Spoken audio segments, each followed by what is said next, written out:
ବଦଳୁଛି ଓଡ଼ିଶା। ମହୋଦଧିରୁ ମହେନ୍ଦ୍ରଗିରି, ପାରାଦୀପରୁ ପାଟଣାଗଡ଼, ସବୁଠି ଜନକଲ୍ୟାଣର ଜୟଯାତ୍ରା। ପୁରୀର ଏହି ପବିତ୍ର ଭୂମି, ଯେଉଁଠି ପ୍ରତ୍ୟେକ ନିଶ୍ୱାସରେ ଶ୍ରୀଜଗନ୍ନାଥଙ୍କ ନାମ। ଆଜି ସେହି ଭୂମିରେ ଗୁଞ୍ଜରିତ ହେଉଛି ଗଣତନ୍ତ୍ରର ଶକ୍ତିଶାଳୀ ସ୍ୱର ଗ୍ରାମ ସ୍ୱରାଜ। 73ତମ ସମ୍ବିଧାନ ସଂଶୋଧନ ବଳରେ ପ୍ରତ୍ୟେକ ଗାଁକୁ ଅଧିକାର, ଭାଗିଦାରୀ ଓ ନେତୃତ୍ୱର ଅଭୟ ଶକ୍ତି ମିଳିଛି। ଅର୍ଥ କମିଶନ ଅନୁଦାନ ରାଶି ସିଧାସଳଖ ଗ୍ରାମ ପଞ୍ଚାୟତ ଆକାଉଣ୍ଟକୁ ପ୍ରଦାନ କରାଯାଇ ଆର୍ଥିକ ସଶକ୍ତିକରଣକୁ ସୁନିଶ୍ଚିତ କରାଯାଇଛି। ଏସବୁର ସ୍ମୃତିଚାରଣ ପାଇଁ ପ୍ରତିବର୍ଷ ଏପ୍ରିଲ ମାସ 24 ତାରିଖରେ ପାଳିତ ହେଉଛି ଜାତୀୟ ପଞ୍ଚାୟତି ରାଜ ଦିବସ। ଓଡ଼ିଶାକୁ ରୂପାନ୍ତରଣର ଧାରାରେ ସାମିଲ କରି ଏକ ସମୃଦ୍ଧଶାଳୀ ରାଜ୍ୟ ଗଠନର ସ୍ୱପ୍ନକୁ ସଫଳ କରିବା ଦିଗରେ ଧାବମାନ ରାଜ୍ୟର 6794 ଗ୍ରାମ ପଞ୍ଚାୟତ। ଓଡ଼ିଶାର ପଞ୍ଚାୟତ ସବୁ ଆଜି କେବଳ ଯୋଜନା କାର୍ଯ୍ୟକାରୀ କରୁନାହାନ୍ତି, ବରଂ ନିତ୍ୟ ନୂତନ ଉଦ୍ଭାବନର ପରୀକ୍ଷାଗାର ପାଲଟିଛି। ବାଲ୍ୟ ବିବାହ ମୁକ୍ତ ଗାଁ, ଡିଜିଟାଲ ଗାଁ, ଟିବି ମୁକ୍ତ ଗାଁ, ସ୍ୱଚ୍ଛ ସବୁଜ ଗାଁ, କାର୍ବନ ନ୍ୟୁଟ୍ରାଲ ଗ୍ରାମ, ଶିଶୁ ଓ ମହିଳା ଅନୁକୂଳ ପଞ୍ଚାୟତ ଗଠନର ସ୍ୱପ୍ନ ଧୀରେ ଧୀରେ ସାକାର ହେବାରେ ଲାଗିଛି। ଏହା ପଛରେ ଯେଉଁ ସୁପ୍ତ ଶକ୍ତି ଧାବମାନ, ଆଜି ସେହି ଅଜଣା ପ୍ରତିଭାମାନଙ୍କୁ ପରିଚୟ ଦେବାର ଦିନ, ଯେଉଁମାନେ ନିଜ ଗାଁକୁ ପରିବର୍ତ୍ତନର ଧାରାରେ ସାମିଲ କରିପାରିଛନ୍ତି। ଏହି ଅବସରରେ 613ଟି ପଞ୍ଚାୟତକୁ 32 କୋଟି ଟଙ୍କାର ପ୍ରୋତ୍ସାହନ ରାଶି ପ୍ରଦାନ କରିବେ ଲୋକଙ୍କ ମୁଖ୍ୟମନ୍ତ୍ରୀ ଶ୍ରୀଯୁକ୍ତ ମୋହନ ଚରଣ ମାଝୀ। ଆମେ କଥାରେ ନୁହଁ କାମରେ ବିଶ୍ୱାସ କରୁ। ମୋହନ ସରକାର କଥା ଦେଇଥିଲେ, କଥା ରଖିଲେ। କ୍ରୀଡ଼ା କ୍ଷେତ୍ରରେ ଓଡ଼ିଶାକୁ ବିଶ୍ୱସ୍ତରରେ ପରିଗଣିତ କରାଇବା ଲକ୍ଷ୍ୟ ନେଇ ଓଡ଼ିଶାର ସମସ୍ତ ବ୍ଲକରେ ଅତ୍ୟାଧୁନିକ ଷ୍ଟାଡିୟମ ନିର୍ମାଣ କରିବା ପାଇଁ ସରକାରଙ୍କ ତରଫରୁ 4124 କୋଟି ଟଙ୍କାର ବ୍ୟୟବରାଦ କରାଯାଇଛି।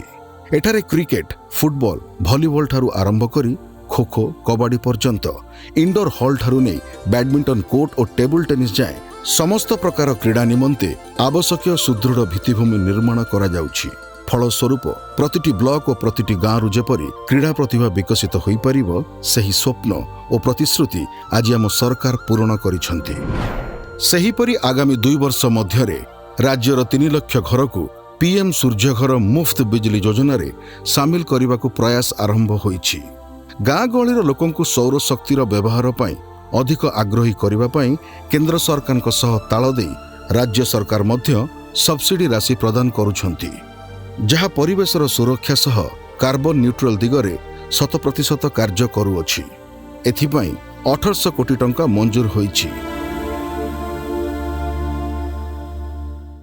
ନାରୀ ଆମ ସମାଜର ମେରୁଦଣ୍ଡ, ଆମ ପ୍ରଗତିର ସାରଥୀ।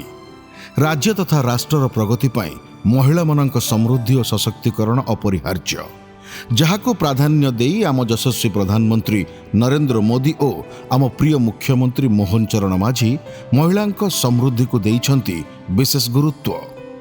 ଏହି କ୍ରମରେ ଓଡ଼ିଶା ସରକାର ସୁଭଦ୍ରା ଭଳି ରାଜ୍ୟ ଇତିହାସର ସର୍ବବୃହତ୍ ମହିଳା ସଶକ୍ତିକରଣ ଯୋଜନା ପ୍ରଣୟନ କରିଛନ୍ତି।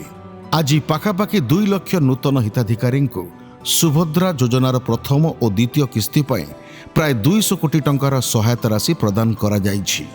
ସୁଭଦ୍ରାରେ ପଞ୍ଜୀକୃତ ହୋଇଥିବା ସମୁଦାୟ 1,09,00,000ରୁ ଉର୍ଦ୍ଧ୍ୱ ମହିଳାଙ୍କ ମଧ୍ୟରୁ ଆଜିର 2 ଲକ୍ଷକୁ ମିଶାଇ ଅଦ୍ୟାବଧି 1 କୋଟିରୁ ଅଧିକ ମହିଳାଙ୍କୁ 2ଟି କିସ୍ତିର 10,000 କୋଟିରୁ ଅଧିକ ସହାୟତା ରାଶି ପ୍ରଦାନ କରାଯାଇଛି, ଯାହା ସେମାନଙ୍କୁ ସଶକ୍ତ ଏବଂ ସ୍ୱାବଲମ୍ବୀ କରିଛି।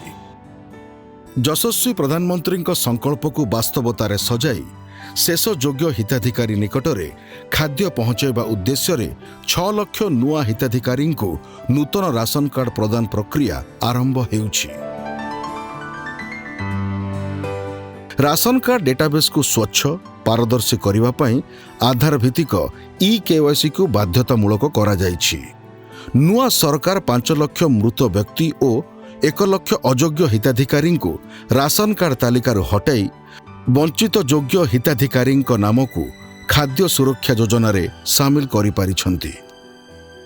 ମାନ୍ୟବର ମନ୍ତ୍ରୀ ଶ୍ରୀ ରବିନାରାୟଣ ନାୟକଙ୍କ ପ୍ରତ୍ୟକ୍ଷ ମାର୍ଗଦର୍ଶନରେ ଏକ ସମୃଦ୍ଧଶାଳୀ ରାଜ୍ୟ ଗଠନର ସ୍ୱପ୍ନକୁ ସଫଳ କରିବା ଦିଗରେ ଧାବମାନ ପଞ୍ଚାୟତିରାଜ ଓ ପାନୀୟ ଜଳ ବିଭାଗ ମାନବ ସମ୍ବଳର ବିକାଶ କରି ବିଭିନ୍ନ ପଞ୍ଚାୟତରେ ଅଧିକରୁ ଅଧିକ ନୂତନ ପଦବୀ ସୃଷ୍ଟି କରାଯାଇ ବିକାଶକୁ ତ୍ୱରାନ୍ୱିତ କରାଯାଇପାରିଛି। डिजिटल इंडिया को वास्तवतार सजाई ई प्रशासन को सुदृढ़ीकरण करा जाइछि।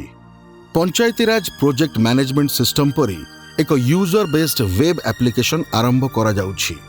एहा सह पंचायत समिति बैठक को ऑनलाइन तदारख करने निमंते ई पंचायत सभा पोर्टल विकसित होई अछि। राज्यर समस्त पंचायत को गोटिए प्लाटफर्म रे उपलब्ध कराइबा उद्देश्य रे विकसित होईछि एक अनन्य पोर्टल, ଯେଉଁଠାରେ ନିର୍ବାଚିତ जनप्रतिनिधि और अधिकारी बयस, शिक्षागत योग्यता और अभिज्ञता आधार में प्रोफाइल वर्गीकरण करा जाई पारिछि।